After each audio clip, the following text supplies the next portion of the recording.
Good afternoon children. आज आपके legal studies वाले सब्जेक्ट में हम चालू करने जा रहे हैं क्रिमिनल लॉ। और क्रिमिनल लॉ चालू करने के पहले जो सबसे जरूरी चीज है वो ये डिफाइन करना है कि क्राइम क्या होता है और क्राइम के स्टेजेस कौन कौन से होते हैं, क्राइम किन स्टेप्स में होता है। ठीक है, तो सबसे पहले देखते हैं stages of crime. Stages of crime में सबसे पहले है इंटेंशन। इंटेंशन, जब इंटेंशन की बात की जा रही है तो डेलिबरेट एक्शन की बात की जा रही है। जानबूझ के किया गया कोई काम।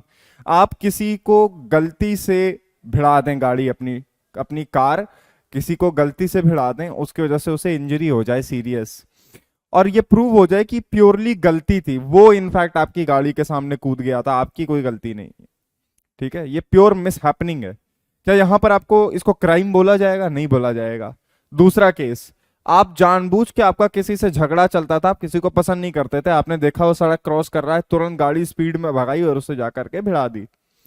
क्या यहां पर उसे क्राइम माना जाएगा जो आपने उसे इंजरी पहुंचाई है दूसरे केस में? तो हाँ, अब क्राइम माना जाएगा। क्यों? पहले केस में क्या नहीं था जो दूसरे केस में था?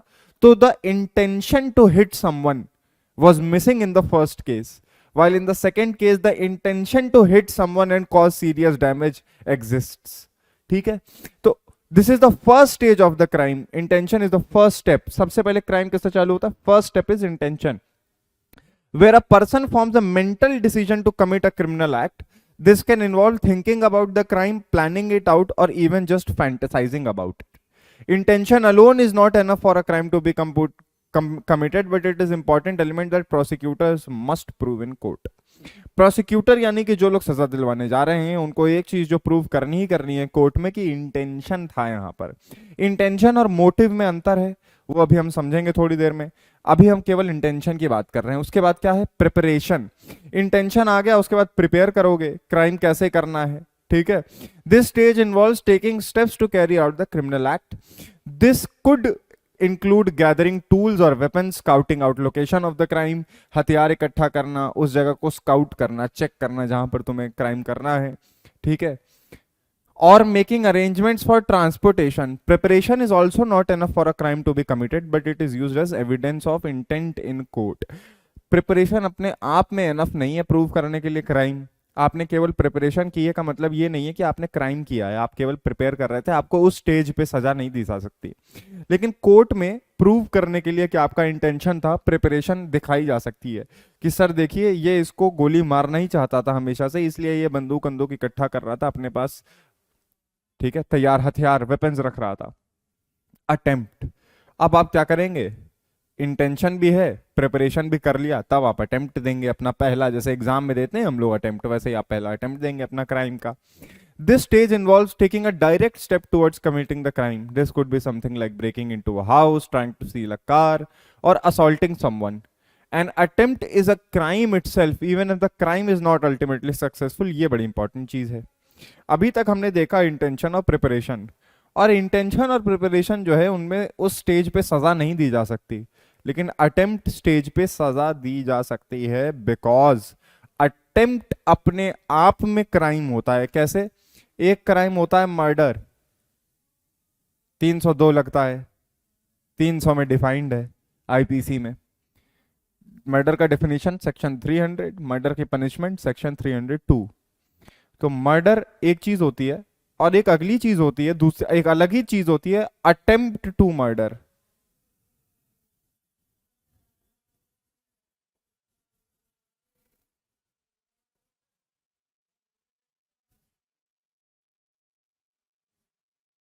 आपने किसी की तरफ बंदूक तानी और गोली चलाई, गोली लग के वो मर गया, तो क्या हो गया? मर्डर। आपने किसी की तरफ गोली तानी, बंदूक तानी और गोली चलाई, और वो उससे गोली छू कर निकल गई, इंजरी हुई पर मरा नहीं, तो आपने क्या कमिट किया? Attempt to murder, 307, 302। तो ये मैं आपको बस ये समझाने के लिए कह रहा था कि अटेम्प्ट अपने आप में एक क्राइम होता है। ठीक है, attempt is a crime in itself, even if the crime is not ultimately successful. Ultimately नहीं भी सक्सेसफुल हुआ तब भी अटेम्प्ट अपने आप में क्या होता है? क्राइम होता है। फिर फाइनल चीज आ गई कमीशन। इसी को कहते हैं क्रिमिनल एक्ट भी कहते हैं, एक्टस रियस, जो असली क्रिमिनल एक्ट है।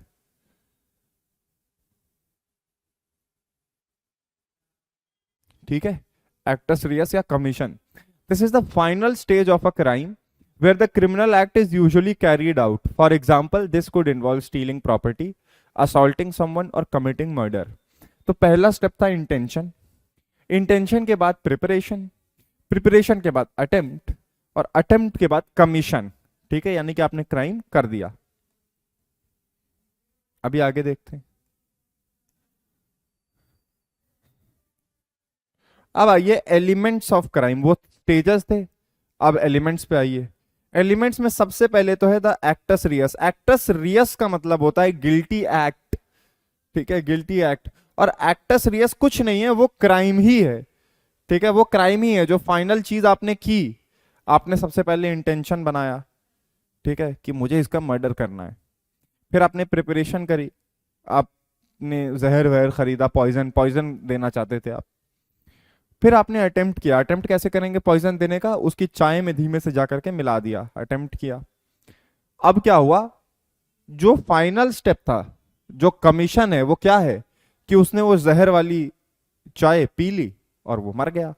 ठीक है, तो जो जहर मिलाने से जो डेथ हुई, जो डेथ का एक्ट है, जो पॉइजनिंग है, वही है एक्टस रियस। ठीक है, जो जहर देने का एक्ट है वही है क्या? Actus reus. And it refers to physical elements of a crime. This could include things like breaking into a house, stealing property और असॉल्टिंग समवन। ठीक है, मेंस रिया। देखो, इंटेंशन का असली मतलब, मेंस रिया का मतलब होता है गिल्टी माइंड।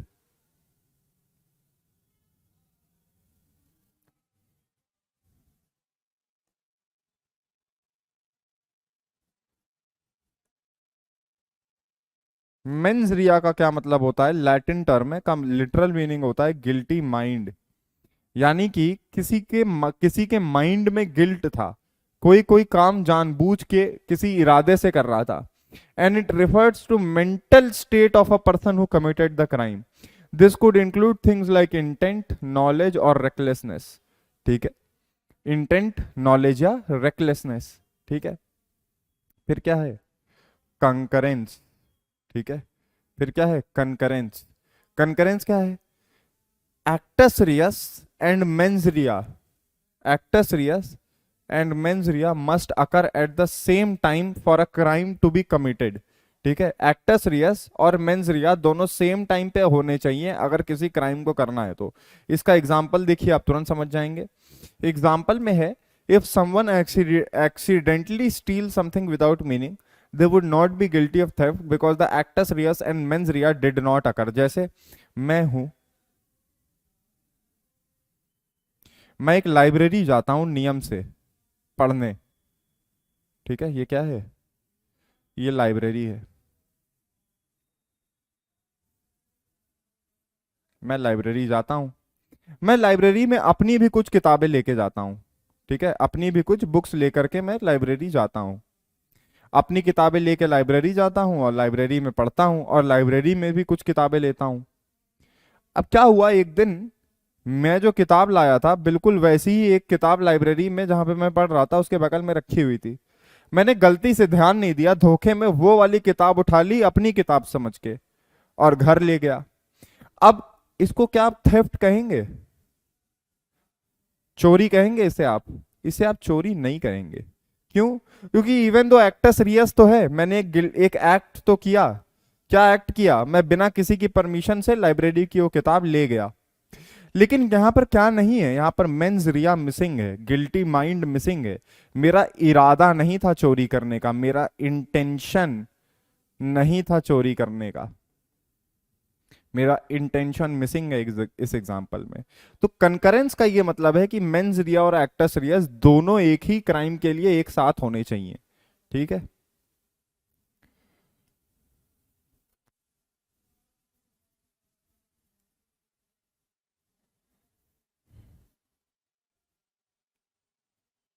अच्छा ये तो हो गया।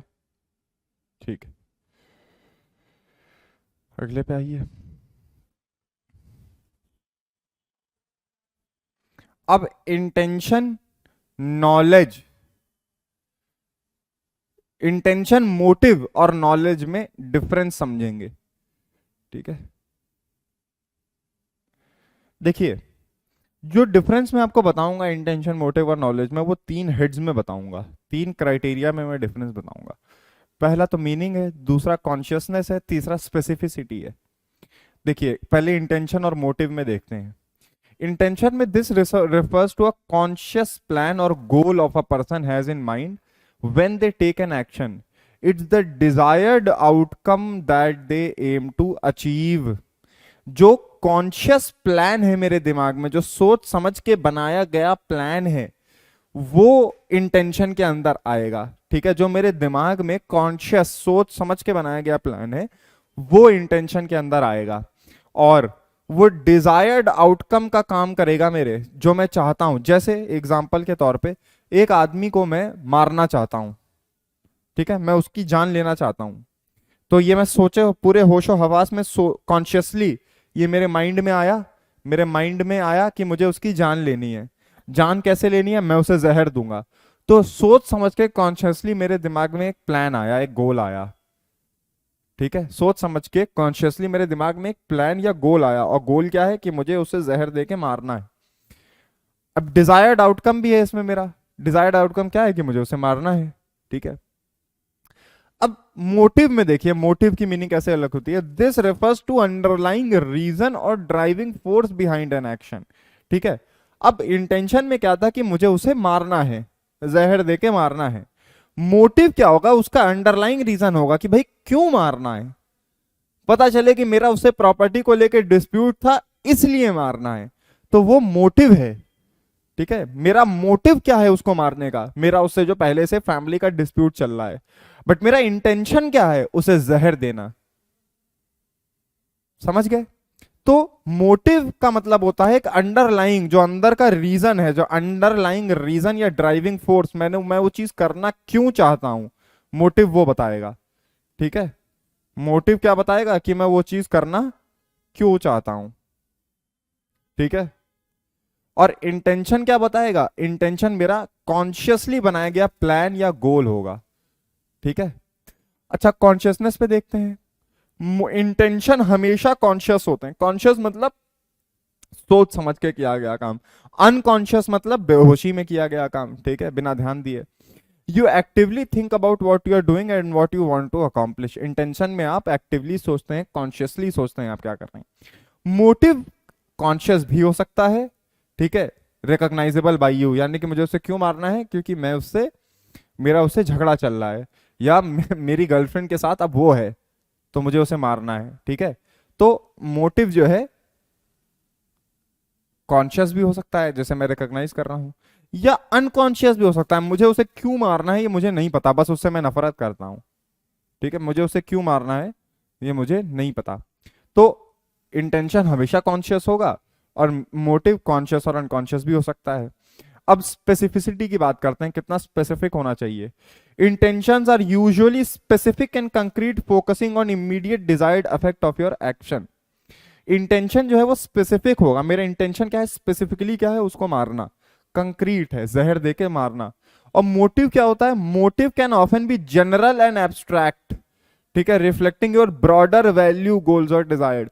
उसे क्यों मारना है? क्योंकि पसंद नहीं है, फलाना ढिमाका, एग्जैक्ट चीज नहीं मालूम क्यों नहीं पसंद, लेकिन बस नहीं पसंद है। ठीक है, तो मोटिव स्पेसिफिक हो ये जरूरी नहीं है। जनरल होता है मोटिव और एब्स्ट्रैक्ट होता है, लेकिन इंटेंशन स्पेसिफिक और कॉन्क्रीट होता है। तो यहां पर आप इंटेंशन और मोटिव समझ गए अंतर। इन दोनों में समझना था। 3 हेड्स में समझा आपने। कौन से हेड्स? मीनिंग, दोनों की मीनिंग, दोनों में कॉन्शियसनेस यानी कि सोचने समझने का क्या रोल है, और दोनों में स्पेसिफिसिटी, कितना स्पेसिफिक है दोनों। इंटेंशन हर क्राइम के लिए स्पेसिफिक होता है। मैंने किसी को जहर देके उसका मर्डर कर दिया, मेरा इंटेंशन पक्का रहा होगा उसे जहर देके मर्डर करने का, तभी तो मर्डर हुआ। ठीक है, तो यहां पर स्पेसिफिक है, मैं स्पेसिफिकली एक आदमी को जहर देना चाहता हूं, और जहर ही देना चाहता हूं, और मर्डर ही करना चाहता हूं। इसमें कहीं पर कोई कंफ्यूजन नहीं है मुझे। लेकिन क्यों देना चाहता हूं? अरे भाई क्यों मारना चाहते हो? अब ये रीजन कोई बहुत सॉलिड रीजन नहीं है, जनरल और एब्स्ट्रैक्ट है। ठीक है, बस नफरत है, ये है, वो है। ठीक है, हो सकता है कि सॉलिड हो, लेकिन हो सकता है सॉलिड ना हो। ठीक है, तो मोटिव स्पेसिफिसिटी नहीं मांगता है। अब नॉलेज पे आइए। ठीक है, नॉलेज पे आइए। नॉलेज में क्या है? अच्छा, नॉलेज की meaning, This refers to your awareness of facts or information relevant to the action you're taking. It's simply having information necessary to understand the situation. क्या आपको ये नॉलेज थी कि जहर खाने से आदमी मर जाता है, या आप जैसा जहर उसकी चाय में मिला रहे हैं उससे आदमी मर जाता है, या जिस चाय में आप जहर मिला रहे हैं उसे वही आदमी पिएगा जिसे आप मारना चाहते हैं? अगर आप अपने प्लान को लेके अवेयर हैं, ठीक है, उसके फैक्ट और इंफॉर्मेशन को लेके, तो उसी को नॉलेज कहा जाता है। It is the information necessary to understand the situation. अब इसमें कॉन्शियसनेस का रोल है। नॉलेज भी क्या होती है? नॉलेज हमेशा सोची समझी होती है, कॉन्शियस होती है, ठीक है। You have to be aware of the information to be considered knowing it. आपको कोई चीज, आप किसी चीज से अवेयर होंगे तभी माना जाएगा कि आप उसको जानते हैं, यू नो इट। स्पेसिफिसिटी की बात करते हैं। नॉलेज भी स्पेसिफिक भी हो सकती है, जनरल भी हो सकती है, depending on the context and the level of detail required, ठीक है। Example, you know the cake is gluten free. आपको मालूम है कि केक जो है आपका उसमें ग्लूटेन नहीं है, and you choose to bake it for your friend with gluten intolerance. आपने क्या बनाया? आपने एक केक बनाया जिसमें ग्लूटेन है, ठीक है, ठीक है। अब, ठीक है, देखिए, आपका एक दोस्त है, उसको ग्लूटेन से एलर्जी है, ठीक है, तो आपने उसके लिए ग्लूटेन फ्री केक बनाया। क्यों? क्योंकि आपको नॉलेज थी कि इस बंदे को ग्लूटेन से एलर्जी है, ठीक है। अगर आपको नॉलेज होती कि उसको ग्लूटेन से एलर्जी है और आप जानबूझ के ग्लूटेन वाला केक बनाते उसको खिलाने के लिए जिससे कि उसको एलर्जी हो जाए, तो फिर आपके ऊपर शक होता कि तुमको नॉलेज थी इस चीज की तो तुमने क्यों किया, ठीक है। उसके बाद अब तीनों में अंतर देखिए, ठीक है, तीनों में अंतर देखिए, की differences. Intention focuses on desired outcome. हमारा डिजायर्ड आउटकम क्या है, हम चाहते क्या हैं, उस पे इंटेंशन फोकस करता है। Motive focuses on driving force. हम क्यों चाहते हैं वो चीज, मोटिव इस पे फोकस करता है। Knowledge focuses on awareness of facts. क्या आप उस फैक्ट को लेके हर चीज जानते हैं जो आप करने जा रहे हैं। Consciousness, intention and knowledge are always conscious. Intention और नॉलेज कॉन्शियस होते हैं। मोटिव, जो आपका अंडरलाइंग रीजन है, वो अनकॉन्शियस भी हो सकता है। Specificity, intentions are specific, motives are more general, and knowledge can be specific or general depending on the context, ठीक है।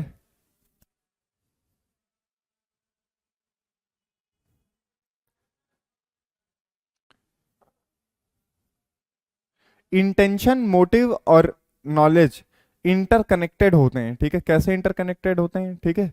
Your motive influences your intention. आपकी मोटिव जो अंडरलाइंग रीजन है वो आपके इंटेंशन के ऊपर प्रभाव डालती है।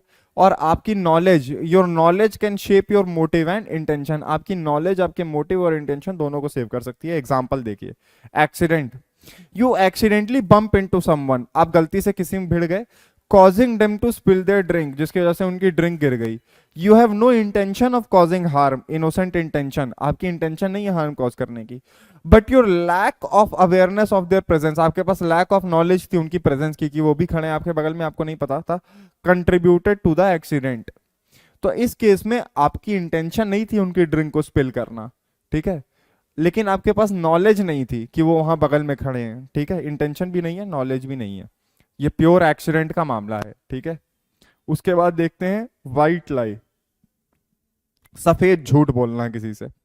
You tell a friend they look great in an outfit you don't like, wanting to boost their confidence, positive motive. आपने किसी से झूठ बोला कि तुम मस्त लग रहे हो, जबकि वो मस्त नहीं लग रहा था, बकवास लग रहा था। क्यों बोला? ताकि आप उसको कॉन्फिडेंस दे सकें, पॉजिटिव कॉन्फिडेंस दे सकें, ठीक है। तो ये पॉजिटिव मोटिव है आपका, ठीक है, पॉजिटिव मोटिव है आपका। अंडरलाइंग रीजन क्या है? सामने वाले को कॉन्फिडेंस देना, इसलिए आपने झूठ बोला, ठीक है। आपका अंडरलाइंग रीजन क्या है? अंडरलाइंग रीजन क्या है? इंटेंशन क्या है? झूठ बोलना। मोटिव क्या है? कि आपका वो दोस्त है, पॉजिटिव मोटिव है, ठीक है। और नॉलेज थी आपको कि वो बकवास लग रहा है, लेकिन फिर भी आपने झूठ बोला, ठीक है। यू इंटेंशनली, जानबूझ के, consciously give a false compliment, ठीक है, झूठी तारीफ करते हैं, even though you know it's not entirely truthful. आपको मालूम है कि वो पूरी बात सही नहीं है, नॉलेज, ठीक है।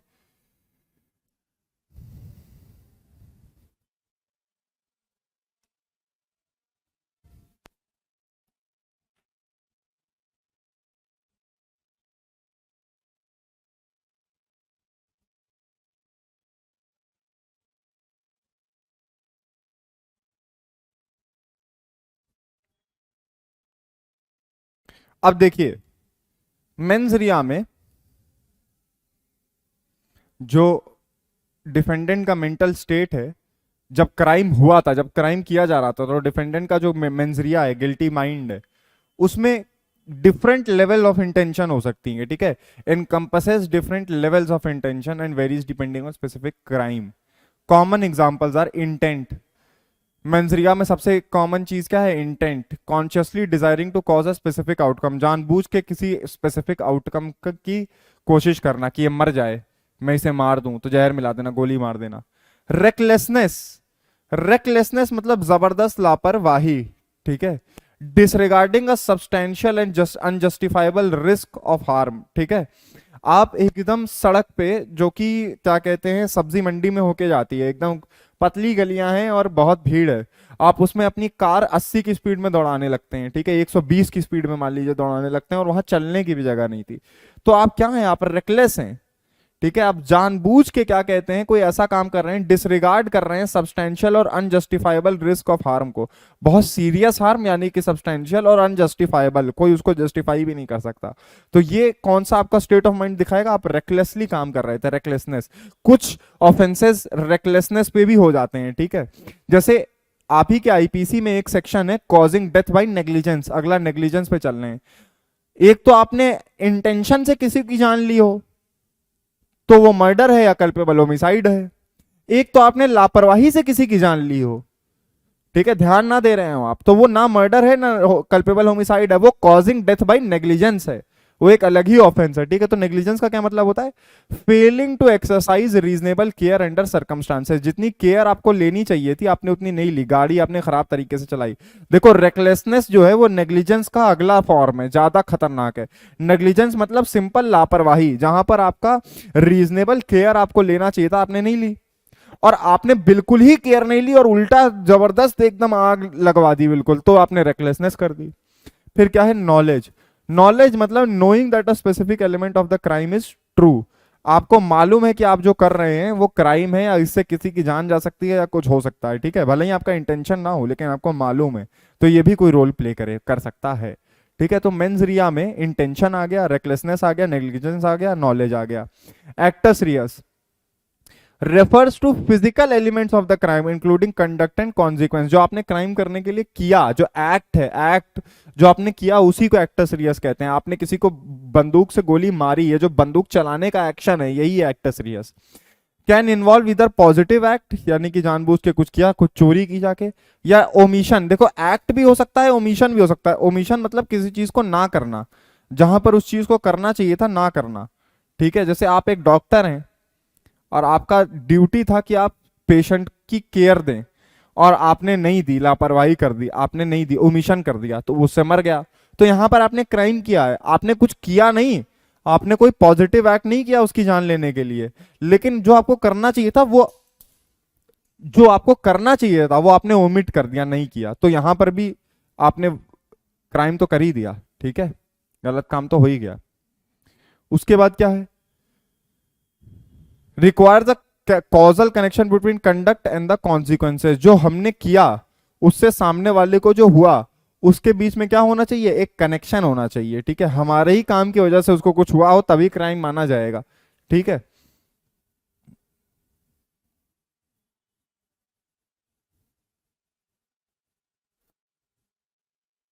बता ही चुका हूं, कंकरेंस दोनों साथ में होने चाहिए। क्या? मेंजरिया और acts Reis. मेंजरिया plus actus Reis, ये एक साथ होने चाहिए, ठीक है, तभी क्या होगा? Crime. Mens rea plus actus reus is equal to crime, ठीक है, ठीक है, ठीक है, ठीक है। स्पेसिफिक ऑफेंसेस बाद में देखेंगे अभी। हाँ, अब 5 कैटेगरी ऑफ क्राइम देखो पहले,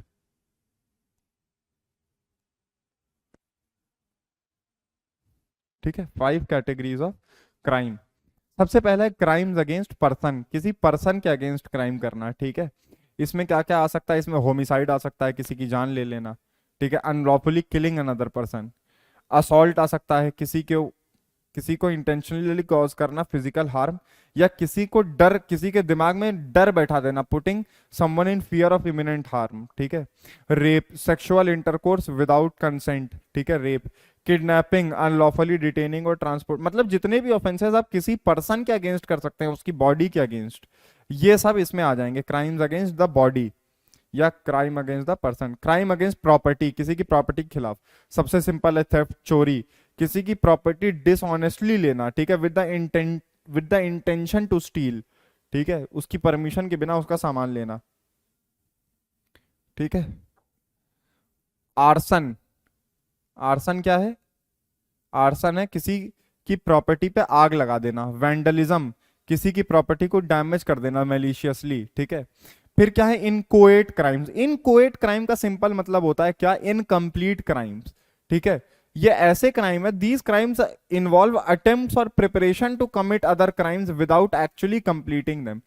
इनकोएट क्राइम्स वो क्राइम है जिनमें हम प्रिपरेशन कर रहे हैं या फिर हम अटेम्प्ट कर रहे हैं, हमने एक्चुअली क्राइम अभी नहीं हुआ है। इनकोएट का मतलब, जब मैं इनकोएट बोलूं तुम समझो इनकम्प्लीट। जैसे अटेम्प्ट, अटेम्प्ट अपने आप में एक ऑफेंस होता है, बता चुका हूं। Taking a substantial step towards committing a crime but failing to complete it. हमने क्राइम करने की तरफ कदम बढ़ा दिया था लेकिन हम कंप्लीट नहीं कर पाए, ठीक है, ये अपने आप में होगा। सॉलिसिटेशन, ठीक है, सॉलिसिटेशन, आस्किंग और encouraging someone else to commit a crime, किसी और से क्राइम करवाना। इसको इंडिया में क्या कहते हैं? अबेटिंग, अबेट करना।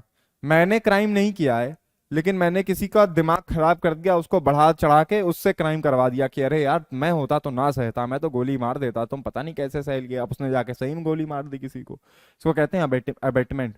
तो यहाँ पे आपने क्राइम नहीं किया है, ठीक है, लेकिन तब भी ये इनकोएट इनकम्प्लीट क्राइम में आएगा, आपका भी क्राइम होगा ये। फिर क्या है? कंस्पिरेसी, जब टू और more people agreeing to, conspiracy अकेले में तो हो नहीं सकती है, तुम अकेले अपने आप से कंस्पायर कर लोगे क्या? नहीं, कम से कम दो लोग तो चाहिए, दो लोग मिलके प्लान बनाएंगे, ठीक है, दो या दो से ज्यादा, कम से कम दो। तो टू और more people agreeing to commit a crime together, एक साथ क्राइम करने को अग्री करना, कंस्पिरेसी, ठीक है। फिर क्या है? स्टैच्यूटरी क्राइम्स, ठीक है। स्टैच्यूटरी क्राइम्स में क्या क्या है? These crimes are created by statutes, laws, often prohibiting act that may not have been considered criminal act by common law, ठीक है। जैसे स्टैच्यूटरी, स्टैच्यूट का क्या मतलब होता है? स्टैच्यूट का क्या मतलब होता है? स्टैच्यूट का मतलब होता है एक्ट, कोई भी पार्लियामेंट के द्वारा बनाया गया, कि लेजिस्लेचर के द्वारा बनाया गया कोई भी एक्ट, ठीक है, उसको कहते हैं स्टैच्यूट, ठीक है। अब स्टैच्यूटरी क्राइम मतलब कोई ऐसा क्राइम जो कि किसी एक्ट में क्राइम बताया गया हो, जिसको वैसे क्राइम ना मानते हो जब तक वो एक्ट ना बनाया गया हो, ठीक है। जैसे ड्रग पोजेशन, ठीक है।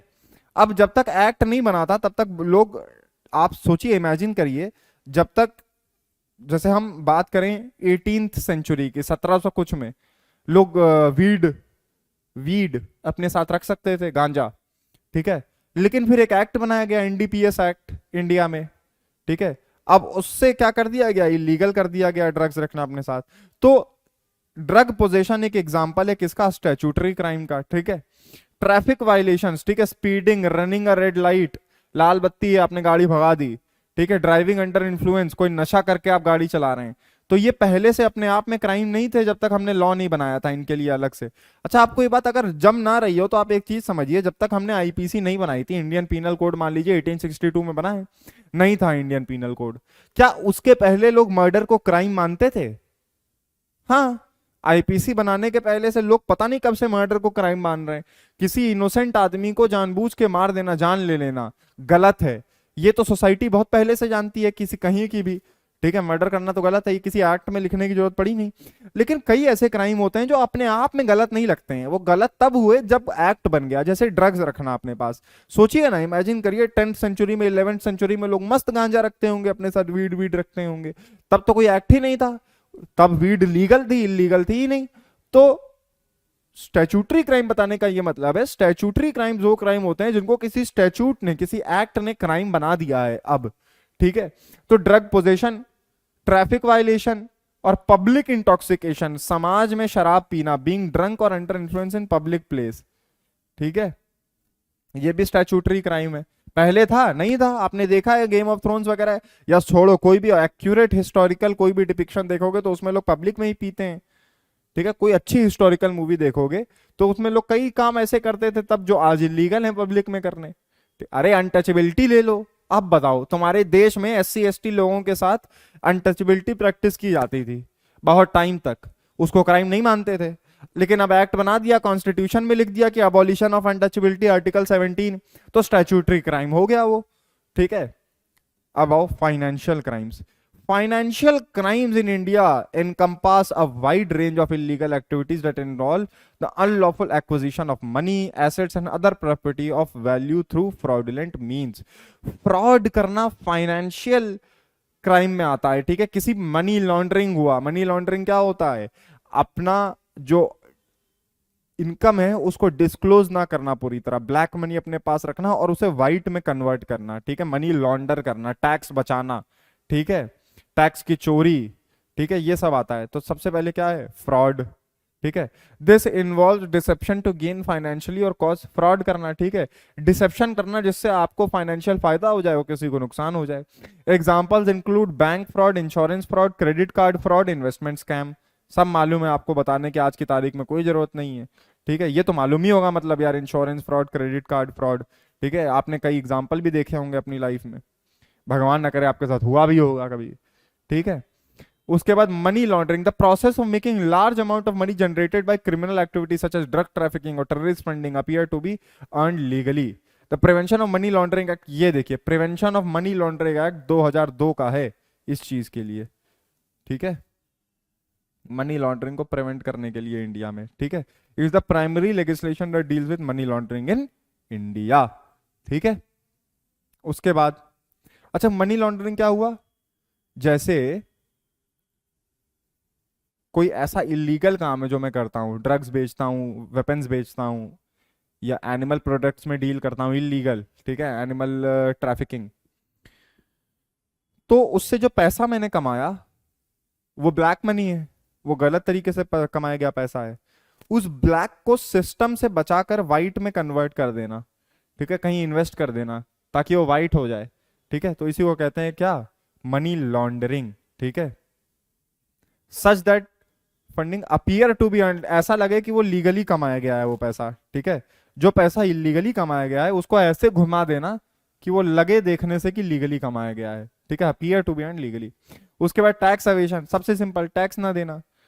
बैंक्रप्सी फ्रॉड, ठीक है, अपने एसेट को बचाना, जो आपका एसेट है उसको बचाना है, to avoid having to forfeit them intentionally filing false case और इनकम्प्लीट फॉर्म्स। देखो जैसे जब तुम्हारे ऊपर लोन खूब हो जाए और तुम उस लोन को ना चुका रहे हो तो बैंक क्या करता है, तुम्हारी चीजें पकड़ना चालू करता है, तुम्हारा घर रख लेता है, बेचना चालू करता है वो पैसा निकलवाने के लिए। अब तुमने लोन ले लिया और अपने आप को एकदम गरीब दिखा दिया, बैंकरप्ट दिखा दिया, ठीक है। तो तुमने लोन ले लिया और अपने आप को बैंकरप्ट दिखा दिया गलत तरीके से इलीगली, तो अब बैंक तुमसे कोई ले भी नहीं पा रहा है जबकि तुम्हारे पास पैसा है, लेकिन तुमने बैंकरप्सी फ्रॉड कर दिया यहाँ पर, ठीक है। उसके बाद क्या है, सिक्योरिटीज फ्रॉड, इसमें सेबी डील करता है, securities and exchange board of India, ठीक है। इनसाइडर ट्रेडिंग सुना होगा आपने, कि अंदर की खबर दे देना कि कल पता है स्टॉक मार्केट में प्राइस बढ़ने वाला है, तो अभी से आपने अपने दोस्त को इन्फॉर्मेशन दे दी तो पैसा निकाल लेगा या लगा देगा, ठीक है। उसके बाद cyber crime, related to cyber crime भी है इसमें, रेगुलेटरी बॉडीज और लॉ भी है, रिजर्व बैंक ऑफ इंडिया देखता है, सेबी देखता है फाइनेंशियल क्राइम्स को, ठीक है। एनफोर्समेंट डायरेक्टरेट आपने सुना होगा, ईडी, आजकल खूब ऑपोजिशन के घर भेजी जा रही है, जितने भी नेता होते हैं ऑपोजिशन के, ठीक है। ये सब फाइनेंशियल क्राइम देखने की बॉडीज ही हैं, एक बार देख लीजिए समझ जाइएगा। Income tax department, central bureau of investigation यानी कि सीबीआई भी देखता है, ठीक है। फाइनेंशियल इंटेलिजेंस यूनिट भी देखती है। तो ये थे फाइनेंशियल क्राइम, तो यहाँ पे आपका टाइप ऑफ क्राइम भी खत्म हो गया। अब हम देखेंगे जो स्पेसिफिक क्राइम्स हैं आपके सिलेबस में।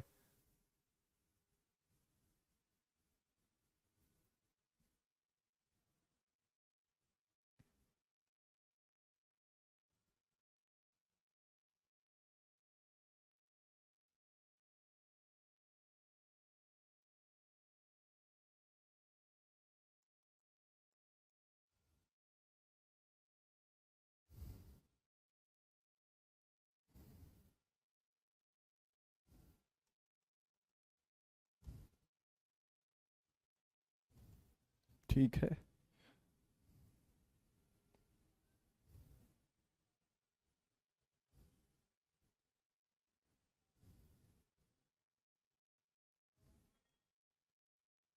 हम्म। आप देखना चालू करते हैं स्पेसिफिक क्राइम्स।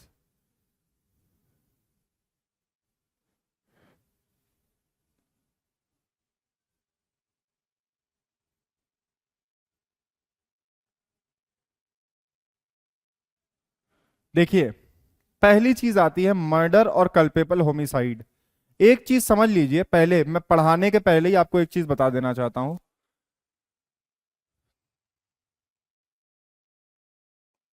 इसको अपने दिमाग से कभी मत निकालिएगा, एक बड़ा सर्कल बना रहा हूं। ठीक है।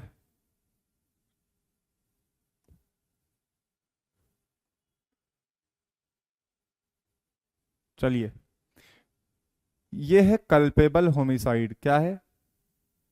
Culpable homicide. ठीक है। अब इसके अंदर एक छोटा सर्कल बना रहा हूं और इसमें है मर्डर।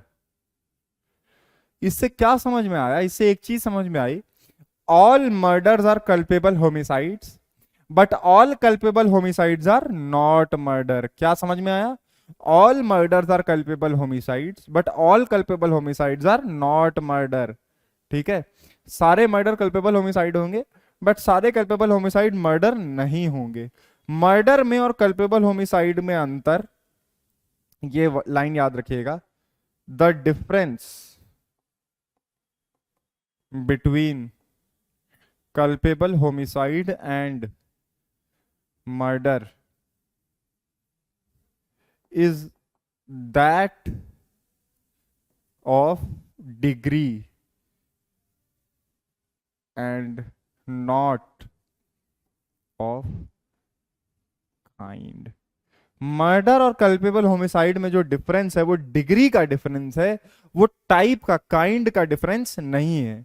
ठीक है। ये बात पहले अपने दिमाग में बैठाइए, 2 मिनट सोचिए अभी मैंने क्या कहा, फिर मैं आपको स्पेसिफिकली बताना चालू करता हूं ये मैंने क्यों कहा।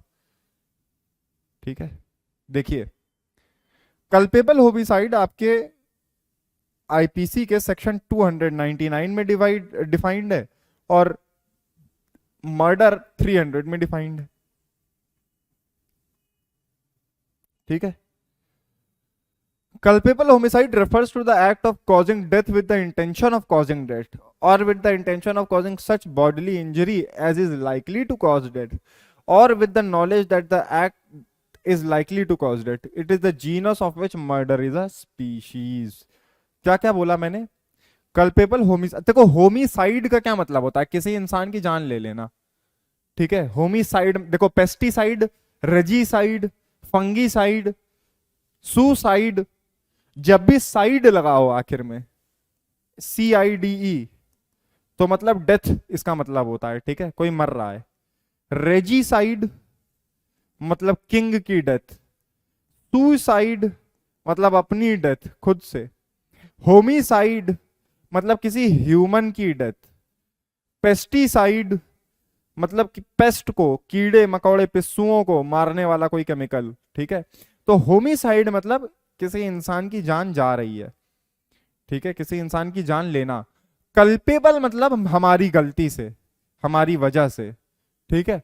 तो कल्पेबल होमिसाइड मतलब तुम्हारी वजह से किसी इंसान की जान चली गई। सर यही तो मर्डर में भी होता है। हाँ होता है, लेकिन अभी आगे देखते रहो। मर्डर में डिग्री का अंतर होता है। ठीक है। मैं मारना ही चाहता हूं मर्डर में। जैसे कल्पेबल होमिसाइड कब होगा? Refers to the act of causing death, मतलब डेथ कॉज होनी चाहिए, done. With the intention of causing death, death cause करने की इंटेंशन भी होनी चाहिए कि मैं इसकी जान लेना चाहता हूं। और with the intention of causing such body injury as is likely to cause that, या ऐसी इंटेंशन से तुमने उसको मारा कि उसको ऐसा चोट लगी कि उससे तुम्हें पता है कि डेथ तो हो ही जाएगी, तुमने उसके ऊपर सीधे चाकू, जो बड़ा वाला होता है, मशेटी जिसे कहते हैं, गन्ना काटा जाता है, तुमने वो चला के मार दिया सीधे उसे। अब तुम्हें मालूम है, इंटेंशन है तुम्हारी उसको ऐसा बॉडी इंजरी देने की, उसको ऐसी चोट पहुंचाने की जिससे डेथ हो ही जाए। ठीक है। तो पहला क्या? Intention to cause death. तुमने कोई काम किया इस इंटेंशन से कि उसकी जान चली जाए। दूसरा क्या है, तुमने काम किया ऐसे इंटेंशन से कि उसको ऐसी इंजरी हो जाए जिससे उसकी जान चली जाए। तीसरा क्या है, विद द नॉलेज, तुमको नॉलेज थी कि जो तुम कर रहे हो उससे मौत हो जाएगी। ठीक है, तीन चीजें हैं, intention of death, intention of causing such body injury that is likely to cause death, और तीसरा क्या है, with the knowledge that death is likely to result. ठीक है, लाइकली टू कॉज डेथ। तो ये तीन चीज आप करेंगे और किसी की जान जाएगी तो आपने कल्पेबल होमिसाइड किया है। Example, a person knowing that their action is likely to cause death of another person but without intention to cause death causes the death of that person। इसका मैं आपको एग्जांपल जो आपकी आईपीसी में दिया हुआ है ये बताता हूं। देखिए, मान लीजिए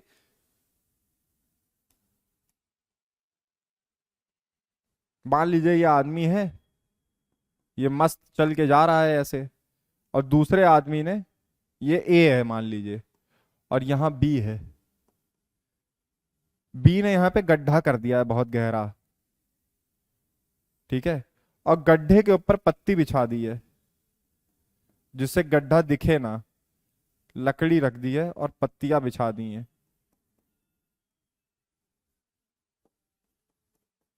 ठीक है, ऐसे अब ये जाता है जाता है जाता है, गड्ढे में, गड्ढा दिखता नहीं, गिर जाता है, मर जाता है। यहां कल्पेबल होमिसाइड किया है किसने, बी ने। ठीक है, बी ने। एक और एग्जांपल देखिए, क्यों, क्योंकि बी को मालूम था कि अगर वो गड्ढे में गिरेगा तो मर जाएगा। ठीक है, बी ने ये काम मारने के ही पर्सपेक्टिव से किया। अब जैसे मान लीजिए ए है, ए के हाथ में गन है। गन क्यों है, क्योंकि वो हंटिंग करने निकला है, ये हंटर है। ठीक है, ए है, ए हंटर है। यहां झाड़ी है, बुश, बुश के पीछे एक दूसरा आदमी है बी। ठीक है, ये नॉर्मल अपना काम कर रहा है। ठीक है, सी जो है वो ए के साथ है। सी को मालूम है कि झाड़ी के पीछे बी है, सी को मालूम है, ए को ये बात नहीं मालूम है।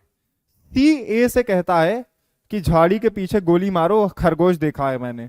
तो ए गोली मार देता है, बी को लग जाती है, बी मर जाता है। यहां ए ने कोई गलती नहीं की है, बट सी ने कल्पेबल होमिसाइड किया है। क्यों, क्योंकि कल्पेबल होमिसाइड के लिए क्या जरूरी था कि सी को नॉलेज भी हो कि ये जो करवा रहा है उससे बी मर जाएगा। ठीक है, लाइकली टू कॉज डेथ, तो कल्पेबल होमिसाइड कर दिया सी ने जब उसने ए को बोला कि गोली चलाओ वहां पे। ठीक है, ये है कल्पेबल होमिसाइड। अब मर्डर, सेक्शन 300। ठीक है, मर्डर में क्या होता है कि murder is a form of culpable homicide and requires a higher degree of criminal intent. जो क्रिमिनल इंटेंट है वो हायर डिग्री का चाहिए, और रेकलेसनेस। ठीक है, it is defined as culpable homicide if the act is done with the intention of causing death, intention of causing death or body injury that is sufficient in the ordinary course of nature to cause death, or if the act is likely to cause death। क्या क्या है देखिए, intention of causing death, body injury that is necessary to that is ordinary course of nature to cause death, or if the act is done with the knowledge that it is likely to cause death। देखिए, a person shoots another person with intent of killing them and the victim dies as a result। अब देखिए, कब कब कुछ exception आप ही के IPC में दिए हुए हैं, कब कब आपने किसी की जान ली है तब भी मर्डर नहीं होगा, कल्पेबल होमिसाइड हो सकता है। नंबर एक, ग्रेव एंड सडन प्रोवोकेशन।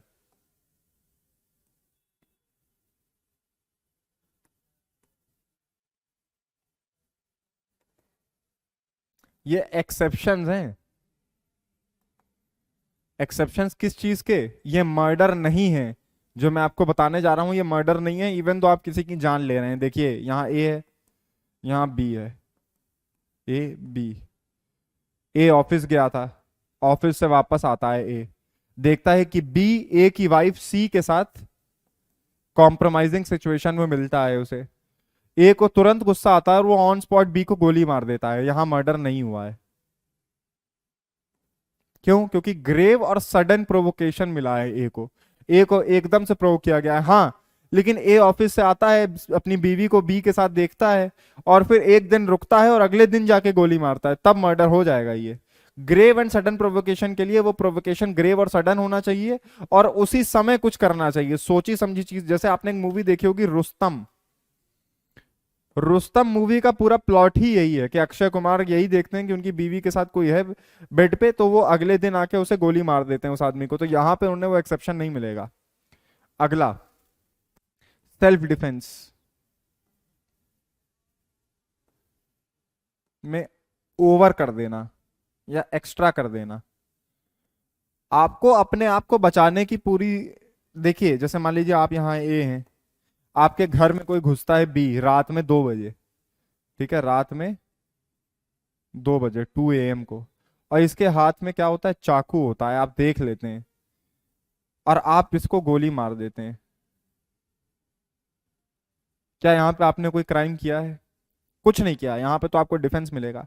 लेकिन मान लीजिए आप थोड़ा एक्स्ट्रा कर देते हैं, जैसे फिर से आप देखते हैं कि रात में 2 बजे आपके घर में कोई घुस रहा है और इस बार एक छोटा बच्चा होता है, चोरी करने आया है लेकिन छोटा बच्चा है। आप यहां पर अपनी बंदूक निकालते हैं, उसकी तरफ पॉइंट आउट करते हैं, ये देख कर ही वो भाग जाता है और दूसरे डायरेक्शन में आपका घर छोड़ के भागने लगता है। अब आप, जब वो भाग रहा था तब आपने उसके पीठ पे गोली मार दी, यहां पर आपने सेल्फ डिफेंस में एक्स्ट्रा कर दिया, इतना करने की जरूरत नहीं है। यहां पर भी मर्डर तो नहीं होगा लेकिन कल्पेबल होमिसाइड माना जा सकता है, ठीक है। अगर आप सेल्फ डिफेंस में एक्स्ट्रा कर दें, इसको मैं ऐसे लिख दूं,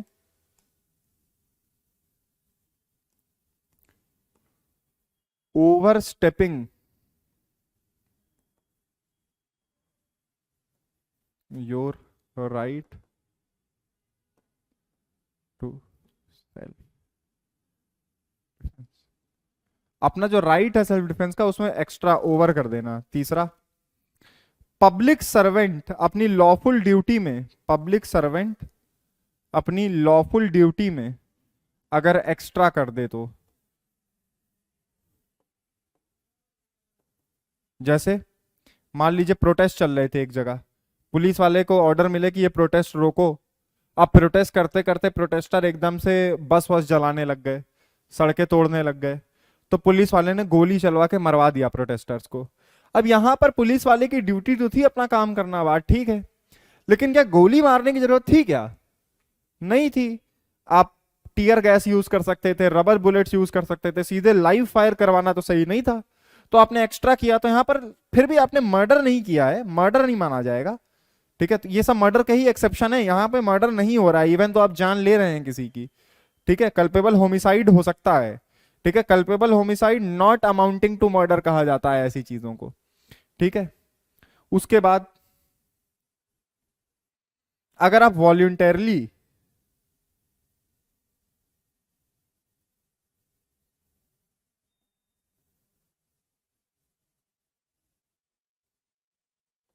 अगर आप वॉलंटरली 18 साल से ऊपर के आदमी हैं और वॉलंटरली किसी के साथ अग्रीमेंट बनाते हैं कुछ बहुत खतरनाक काम करने का और उसमें आपकी डेथ हो जाती है, तब भी मर्डर नहीं है। जैसे आप और आपका दोस्त डिसाइड करते हैं क्या, कि हम दोनों क्या करेंगे, हम दोनों फेंसिंग करेंगे या हम दोनों स्टंट करेंगे, बाइक रेसिंग करेंगे, अब एक आदमी मर जाता है उसी में, तो ये मर्डर तो होगा नहीं बिल्कुल भी, ठीक है।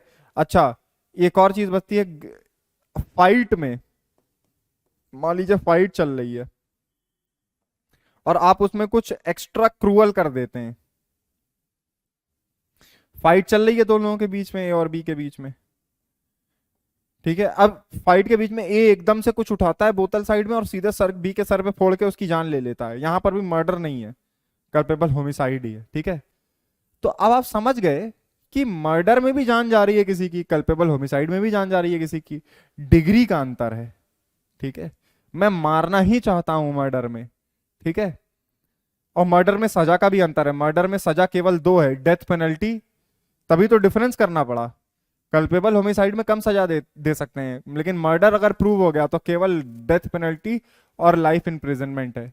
Culpable homicide not amounting to murder, यानी कि आपने कल्पेबल होमिसाइड किया है, किसी की जानबूझ के जान ली है, लेकिन मर्डर नहीं है, not amounting to murder, is punishable under section 304 और 10 साल, मिनिमम 10 साल और मैक्सिमम लाइफ इम्प्रिजनमेंट तक की सजा मिल सकती है, ठीक है। अगले पे आइए, जो सर मैंने आपको बताया था 304A, causing death by negligent act, negligence करके किसी की डेथ कॉज कर देना, लापरवाही करके, जहां पे आपको ड्यू केयर लेना चाहिए था आपने नहीं लिया, ठीक है। A person driving a vehicle at high speed in a crowded area hits a pedestrian leading to pedestrian's death. ये एग्जांपल मैंने आपको दिया था। एकदम भीड़ में आप 120 की स्पीड में कार दौड़ा दें, ठीक है, तो आपने नेग्लिजेंट एक्शन किया है। ठीक है, उसके बाद क्या है, डाउरी डेथ 304 बी। ये ऐड किया गया था क्योंकि इंडिया में दिक्कत आ रही थी फीमेल के डेथ की लगातार, और क्यों आ रही थी, डाउरी से रिलेटेड आ रही थी। When a woman dies due to burns, body injury or otherwise under normal circumstances within 7 years, शादी के 7 साल के अंदर अगर वो अननेचुरल तरीके से मरती है औरत, एंड इट इज शोन, और ये चीज दिखा दी जाती है कि शादी के पहले वो क्रूएल्टी या हरासमेंट की गई थी उसके साथ हस्बैंड या उसके रिलेटिव के द्वारा, ठीक है, तो फिर डाउरी डेथ का केस बनेगा। मैंने क्या कहा, शादी को 7 साल अभी नहीं हुए, अननेचुरल डेथ हो गई,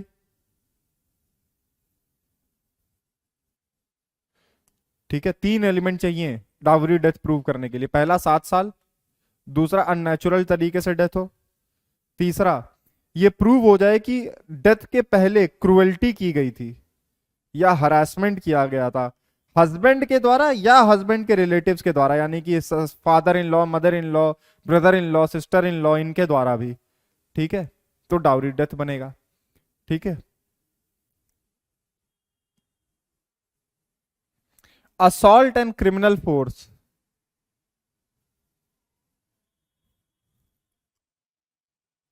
एक सेकंड दीजिए मुझे, आ रहा हूं बस।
ओके, कहां थे हम, assault and criminal force.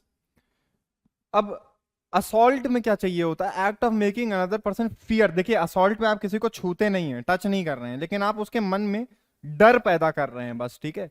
Making another person fear that they will then and there suffer physical harm. It is about creating a apprehension of physical harm rather than causing harm it self.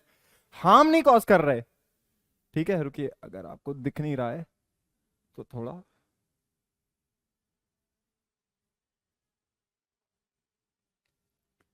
हाँ, assault में क्या कर रहे हैं, harm नहीं cause कर रहे, apprehension पैदा कर रहे हैं बस किसी के दिमाग में कि हार्म कॉज कर देंगे, डरा रहे हैं बस। Threatening someone with a raised fist, making them fear that they are about to be struck. किसी को ऐसे हाथ करके यूं दिखाना ताकि उसको लगे कि वो मार खाने जा रहा है, यहां पे असॉल्ट हो जाएगा, ठीक है।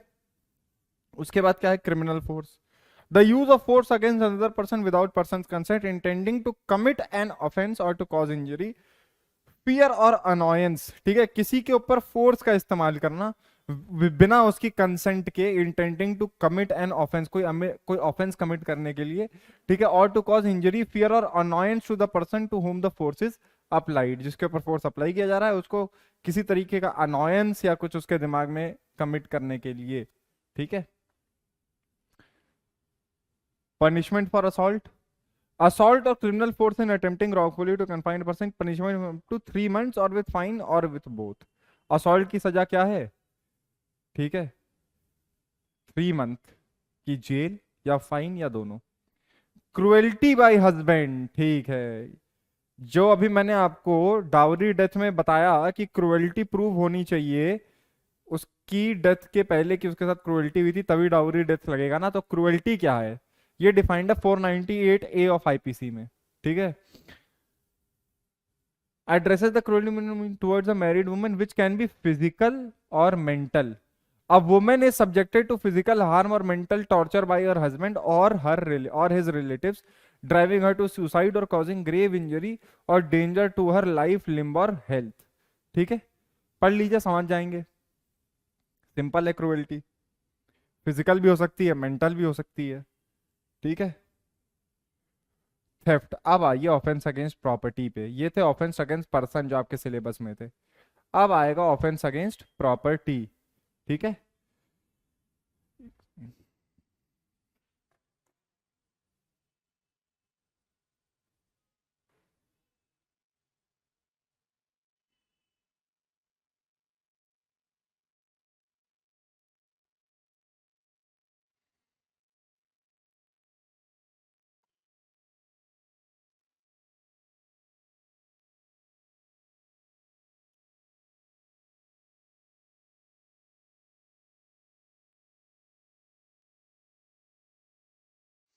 ठीक है, हाँ थेफ्ट।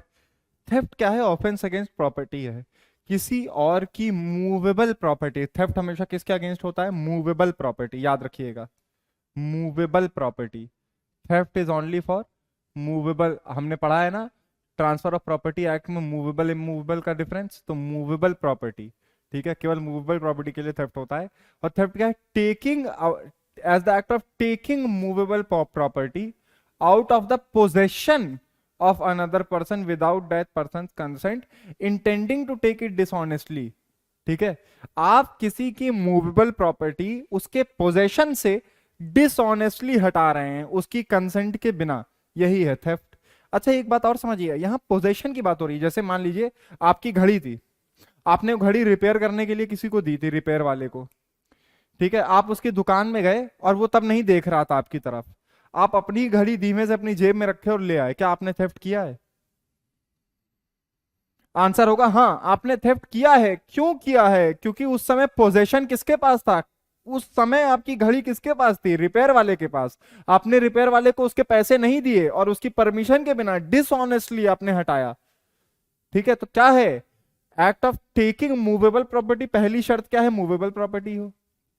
दूसरी क्या है, पोजेशन से निकाली गई हो किसी और की।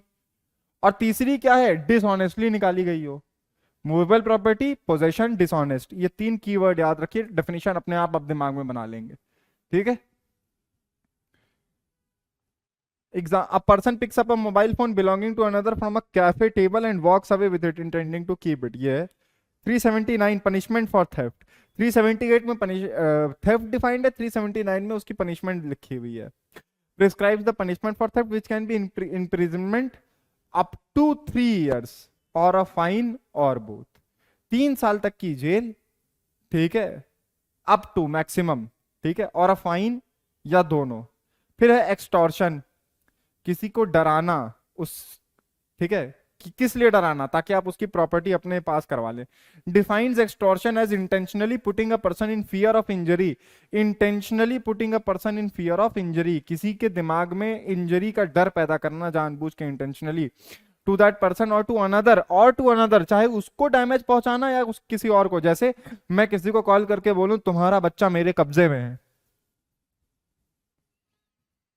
तो यहां पर मैं उसके बच्चे को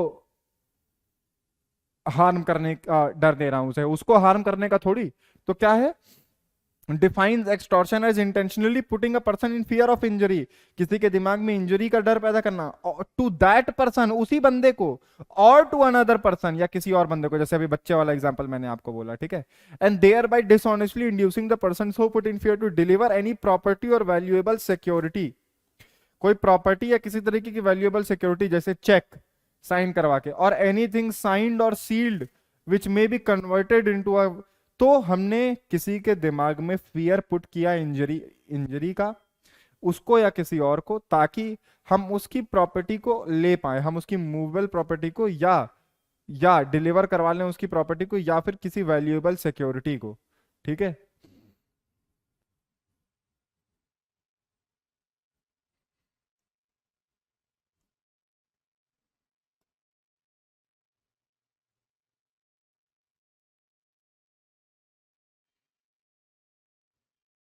इम्प्रिजनमेंट कितने साल का होता है इसमें एक्सटॉर्शन में? 3 साल तक का, अप टू 3 इयर्स। फिर आइए रॉबरी। देखिए रॉबरी में और एक्सटॉर्शन में अंतर बस इतना है कि रॉबरी में ज्यादा इमीडिएट थ्रेट होता है। जैसे एक्सटॉर्शन में मैं किसी को बोलूं कि अगर तुमने मुझे अपने क्या नहीं दी है, तुमने मुझे अगर अपनी गाड़ी नहीं दी अभी, तो मैं तुम्हारे बारे में ये खबर फैला दूंगा, झूठी खबर, जिससे तुम्हारी इज्जत चली जाएगी, या मैं तुम्हारे बच्चे को किडनैप कर लूंगा। तो यहां पर मैंने उसके दिमाग में डर पैदा किया इंजरी का। ठीक है, इंजरी उसके बच्चे को या इंजरी उसकी रेपुटेशन को? रेपुटेशन को इंजरी कैसे होती है? अगर मैं उसके बारे में गलत अफवाह फैला देता। तो बस इंजरी का डर पैदा करना है किसी के दिमाग में, और वो डर पैदा करके उसकी प्रॉपर्टी यानी कि कार अपने पास करवा लेनी है। ये है एक्सटॉर्शन। रॉबरी में वो जो डर मैं पैदा कर रहा हूं उसके मन में सामान लेने के लिए, वो ज्यादा इमीडिएट है। जैसे मैं उसके सर पे बंदूक रख दूं ऐसे और बोलूं कि जल्दी मुझे 50,000 रुपए दो अभी तुरंत। ये एक्सटॉर्शन नहीं है, ये रॉबरी है। रॉबरी में जो फियर होता है डेथ कॉज करने का या इंजरी कॉज करने का, वो इमीडिएट होता है। पढ़ते हैं आगे। Defines robbery as theft combined with, देखो जब हम रॉबरी पढ़ते हैं तो हम रॉबरी को ऐसे देखते हैं, व्हेन थेफ्ट इज रॉबरी, जब थेफ्ट यानी कि चोरी रॉबरी बन जाए।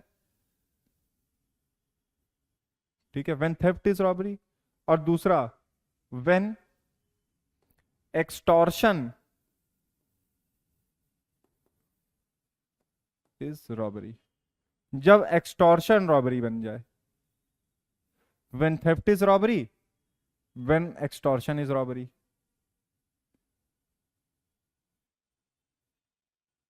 ठीक है, थेफ्ट रॉबरी कब बनेगा? जब मैं थेफ्ट करने गया हूं किसी घर, चोरी करने, और निकलने के पहले, चोरी करके निकलने के पहले मैंने उसको देखा कि उसने मुझे देख लिया है, तुरंत मैंने अपनी बंदूक निकाली और उसको बोला, ए चुपचाप बैठा रहे, मैं जा रहा हूं तेरा सामान लेके। यहाँ पे तुरंत थेफ्ट क्या बन गई? मैं गया था चोरी करने, बट अब वो क्या बन गई? रॉबरी, क्योंकि मैंने उसको तुरंत डरा दिया। एक्सटॉर्शन कब रॉबरी बन जाएगी? जब मैं, वही बात है, जब मैं उसको डरा ही रहा था एक्सटॉर्शन के लिए, और ज्यादा मैंने इमीडिएट कर दिया, एकदम तुरंत ही उसको डरा दिया। ठीक है, अब जैसे एक्सटॉर्शन इज रॉबरी का एग्जांपल लीजिए। एक्सटॉर्शन क्या है? कि जल्दी हमें 10 लाख रुपए दो, तुम्हारा बच्चा हमारे कब्जे में है। ये एक्सटॉर्शन है। अब मैं उसके बच्चे को उसके सामने ब्रिज से उल्टा लटका दूं, जल्दी पैसे तो नहीं, तुम्हारा बच्चा अभी फेंक दूंगा नीचे। यहां पर एक्सटॉर्शन रॉबरी बन गया। इमीडिएट होना चाहिए। देखिए, defines robbery as theft combined with an instant theft, theft theft combined with an instant fear of death or hurt. ठीक है, it becomes a robbery if the offender for committing theft causes an attempt to cause death, hurt or wrongful restraint or fear of instant and instant or instant wrongful restraint। जब extortion या theft करते समय हम किसी के मन में immediate डर पैदा करते हैं, किस चीज का? हर्ट का, डेथ का, रॉन्गफुल रिस्ट्रेंट का। हम ये डर पैदा करते हैं कि हम उसकी जान ले लेंगे, हम ये डर पैदा करते हैं कि हम उसको चोट पहुंचा देंगे, हम ये डर पैदा करते हैं कि हम उसको रॉन्गफुली रिस्ट्रेन कर देंगे, बांध देंगे, पकड़ देंगे। ठीक है, तो ये जो fear of instant death, instant hurt या इंस्टेंट रॉन्गफुल रिस्ट्रेंट है, अगर ये थेफ्ट या एक्सटॉर्शन के साथ मिल जाएगा तो वो रॉबरी बन जाएंगे। ठीक है, snatching a purse from hand, someone's hand using force that causes them to fear injury, किसी के हाथ से तुरंत पर्स छीन लेना गाड़ी चलाते हुए, और वो इस बात से डर जाए, ये हो गई रॉबरी। ठीक है, 392 prescribes punishment for robbery which can be rigorous imprisonment for 10 years, up to 10 years, maximum 10 साल तक की सजा, and also liable to fine। ठीक है, उसके बाद क्या है? Dishonest misappropriation of property. ठीक है,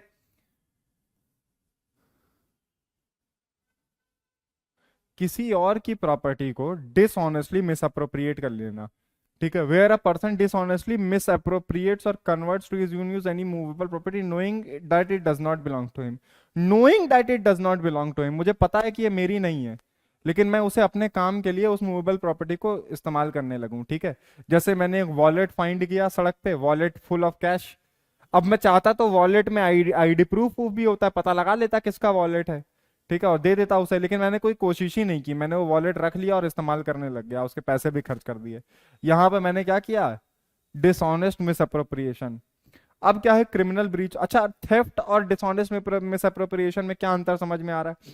थेफ्ट में मैंने किसी के पोजेशन से मूवेबल प्रॉपर्टी निकाली। मिस डिसऑनेस्ट मिसअप्रोप्रिएशन में वो प्रॉपर्टी किसी के पोजेशन में नहीं थी, पड़ी हुई मिल गई मुझे, ठीक है, लेकिन मैंने ढूंढने की कोशिश ही नहीं की, ठीक है। अब क्रिमिनल ब्रीच ऑफ ट्रस्ट, किसी का ट्रस्ट तोड़ दिया criminally. Defines criminal breach of as an act done by person who is interested with property और dominion over property but then dishonestly misappropriates it और converts it to his own use, ठीक है। अरे simple सी बात है यार, मैंने किसी को घड़ी रिपेयर करने को दी, उसने मेरी घड़ी किसी और को बेच दी। मैंने किसी अपने एम्प्लॉय को, मेरी कंपनी है, मैंने उसको रखा कि इस कंपनी के अकाउंट पैसा तुम संभालो, वो कंपनी के पैसे उड़ाने लग गया। यहां पर क्या चीज जरूरी है? ट्रस्ट था उस आदमी के ऊपर, हमने भरोसा करके कॉन्ट्रैक्चुअली कोई चीज दी थी, उसने वो चीज तोड़ दी, ठीक है। अब person who is interested with property, उसके ऊपर हमने इंटरेस्ट की प्रॉपर्टी और तब उसने डिसऑनेस्टली मिसअप्रोप्रिएट कर ली, इसको कहेंगे, क्या कहेंगे? Criminal misappropriation. अगला और आखिरी देखिए, cheating. 415 define cheating as deceiving someone, धोखे से, डिसीविंग समवन फ्रॉडलेंटली और dishonestly, inducing the person deceived to deliver any property or to consent to retain any property or intentionally inducing the person so deceived to do or omit to do anything which he would not do or omit if he were not so deceived। अगर देखो, deceive करना, फंसाना किसी को, ठीक है, deceive करना किसी को धोखे से, ठीक है, कंफ्यूज करना किसी को, ठीक है। डिसीव मतलब, डिसीव का क्या मतलब होता है? जो है वो ना बताना, ठीक है। फ्रॉडलेंटली या dishonestly inducing the person so deceived, जिसको डिसीव किया है उसको इंड्यूस करना कि वो कोई डिलीवर कर दे प्रॉपर्टी या कंसेंट कर दे किसी प्रॉपर्टी को रिटेन किए रहने पे, या इंटेंशनली इंड्यूस करना किसी पर्सन जिसको हमने डिसीव किया है कि वो कोई काम ना करे, ओमिट टू डू एनीथिंग, मतलब किसी को बेसिकली डिसीव करना फ्रॉडलेंटली और डिसऑनेस्टली और उससे कोई काम करवा ले जाना। जैसे selling a car by falsely claiming it is in excellent condition where it has significant mechanical problem, किसी को हमने गाड़ी बेची ये बोल के कि एकदम एक्सीलेंट है सर, मस्त है, और पता चला उसमें बहुत सारी दिक्कतें थी। तो हमने किसी को डिसीव किया इस एग्जाम्पल में? हाँ किया। क्या हमने फ्रॉडलेंटली किया या डिसऑनेस्टली किया? हाँ हमने फ्रॉडलेंटली किया। डिसीव मतलब धोखा देना, और फ्रॉडलेंटली मतलब फ्रॉड के थ्रू, जानबूझ के झूठ बोल के धोखा देना, ठीक है।